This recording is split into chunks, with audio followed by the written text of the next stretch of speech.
Bonsoir à tous. Ça va bouger à l'Inter cet été, le mercato est même déjà lancé en Lombardie, avec le remerciement de Luciano Spalletti hier, et l'arrivée d'Antonio Conte comme remplaçant sur le banc interiste, qui a été officialisé ce matin. Les Nerazzurri devraient connaître un véritable bouleversement cet été, et l'effectif de la saison prochaine devrait avoir plusieurs renforts. L'Inter a déjà commencé à faire ses choix pour le futur. Après avoir prolongé Milan Skriniar jusqu'en 2023, l'Inter devrait enregistrer prochainement l'arrivée de Diego Godin, lui qui arrive libre et qui était en fin de contrat à l'Atlético de Madrid. Toujours en défense centrale, la piste menant à Jérôme Boateng serait sérieuse. Le Bayern Munich ne serait pas contre un départ de son défenseur, mais demande environ 20 millions d'euros pour le laisser filer.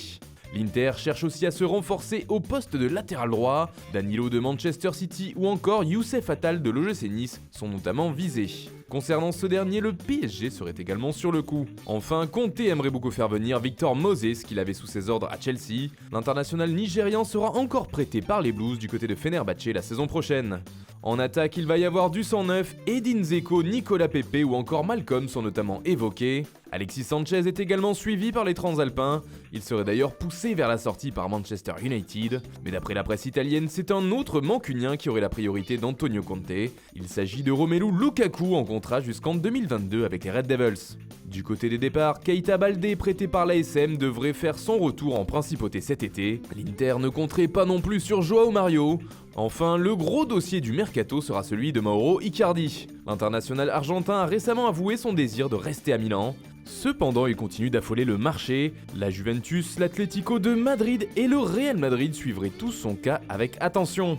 Voilà probablement l'un des points les plus importants à régler pour Antonio Conte. Et d'après les médias italiens, le nouvel entraîneur de l'Inter souhaiterait plutôt un départ de sa star.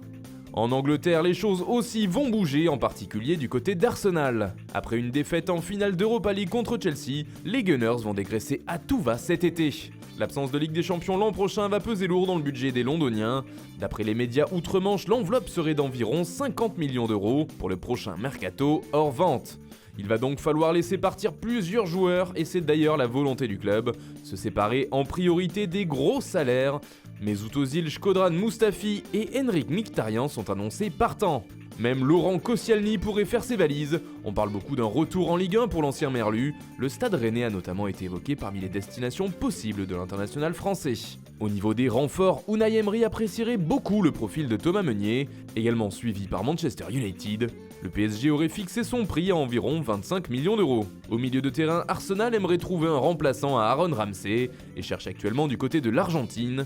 3 noms sont pour l'instant sortis dans la presse: Ezequiel Palacios de River Plate, Nathan Nandez et Emmanuel Reynoso de Boca Juniors.